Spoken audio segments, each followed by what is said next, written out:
सागर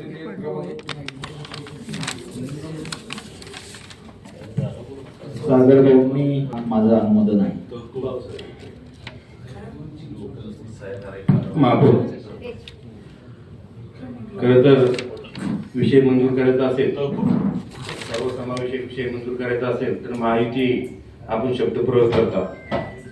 पक्षनेते सुरुवात तुम्ही केलेली आहे म्हणून मला उत्तर देणं गरजेचं आहे.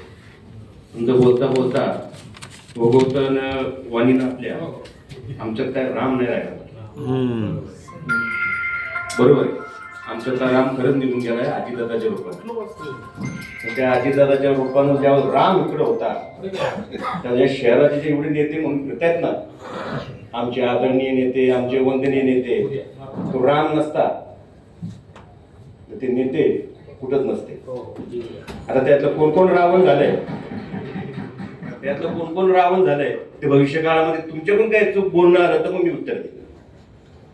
परंतु असं बोलताना मला तुमच्याकडून ही अपेक्षा नव्हती. मला एक समजत नाही तुम्ही हा विषय मंजूर का करत नाही. इथं काय माणसं मिळत नाही तुम्हाला. मला तर शंका आहे तुम्ही की परदेशातून लोकांना काय साधत 45 जर तुम्ही माझं एक आठ आहे, तुम्ही जर परदेशातून लोक आणणार असाल तर आम्हाला पण किम जोंग आणला पाहिजे उत्तर कोरियातून. माझं असं म्हणजे कशासाठी तुम्ही विनोद करता. महापौर साहेब ह्याच्यात तुमचे पक्षीय सुद्धा लोक बघताय. काय चुकी आमची, आम्ही आमची 5 महिने झालेले आहे. तुम्ही आमचा विषय मंजूर करून टाका ना. का त्यांना इथल्या लोकांना जे करायचं त्याला नागरिकत्व नाही का भारताचं, का टेंडर करायचं त्याचं काही निविदा प्रक्रिया करायची, करा ना एकदा तुम्ही. परंतु मला मी पक्षनेत्यांना देखील विनंती करतो, आता पक्षनेते माननीय महापौर, पक्षनेते माझी नम्र विनंती आहे तुम्हाला, महायुती म्हणून तुम्ही आमची 3 नावं आत्ताच्या आत्ता जाहीर करा अधिकृत. आणि एक लक्षात ठेवा महापौर, तुमच्या माध्यमातून, कारण सभेचे अध्यक्ष तुम्ही असता, ते नगर सचिवांनी जे विषय जो असतो अजेंडामध्ये, जो विषय असतो, जो पहिल्या प्रक्रियेमध्येच ज्या विषयाचं नामकरण असतं, जी नावं असतात, तो विषय तरतूद झाल्यानंतर त्याच पद्धतीने दुसऱ्या सभेत येतो, त्याच सभेत तिसऱ्या सभेत येतो. तुम्ही हळूहळू त्याची व्यापकता कमी करत चालल्यात. आता नावच गायब करून टाकलं.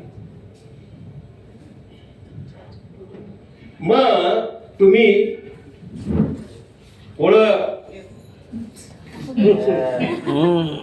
मी ह्या ठिकाणी तुम्हाला नम्र आवाहन करतो महापौर आपल्या माध्यमातून, हे योग्य आहे का? ठीक आहे ना, तुमची बहुमत आहे, मान्य आहे ना मला बहुमत आहे. आता काय आम्ही विरोधात होतो पूर्वी, जी बहुमत असताना जी माणसं इकडे होती ना ती तिकडे बीजेपी चालवतात. त्यामुळे आमचे सगळे नखरे त्यांना माहिती, विषय कोणता हे करायचा, विषय कोणता करायचा नाही, सगळं मान्य ना आम्हाला. तुम्ही बहुमताने करा ना. पण हे काय म्हणजे विषय वैयक्तिक ठरलेला विषय, आयुक्तांच्या माध्यमातून आलेला विषय, प्रशासकीय विषय आहे, तो नाकारायचं तुमचं काय आहे? बरं असंही नाही ना की आम्ही म्हणलं तर आमची 3 नावं पण तुम्ही डिक्लेअर करणार आहे. असं नका करू आणि चुकीच्या पायऱ्या नका करू. तुम्ही आम्हाला एक म्हणता ना, महायुती म्हणता ना, तर मग आम्ही पण त्याच पद्धतीने तुम्ही वागलं पाहिजे. तर माझी महापौरांना विनंती आहे की आपण, कारण मला तुम्ही शिक्षणावर मला बोलायचं होतं, पण बरेच जणांची मान्यवरांची भाषण झालेली आहेत, मी त्यावर नंतर भाष्य करतो या ठिकाणी. आणि दुसरी गोष्ट, जे संदीप वाघेरे आमचे जे त्यांच्या रूपानं संकट येणार आहे कोर्टाचं, ते नका येऊन देऊ. ते लाईव्ह प्रशिक्षण चालू करा. आणि आता आणि चांगली बातमी त्या शहराला, आजचा 15 दिवस पहिलाच विद्यार्थी तुम्ही आमची 3 नावं मंजूर करा. आणि तुम्हाला मी मान्यता आत्ताच देतो, ते 7 नावं तुम्ही पुढच्या 2 वर्ष न्यायला तरी चालेल. 5 वर्ष नका आणू. असंही नाही ना, एक माणूस नासातून आणायचा आहे, एक माणूस जर्मनीतून आणायचा, असंही नाही ना.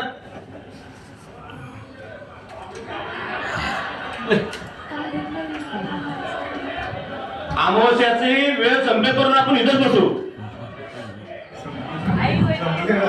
आणि मला सांगा, कोणतं जनावर मारायचं असेल तर तेही सांगा, शांती करण्यासाठी.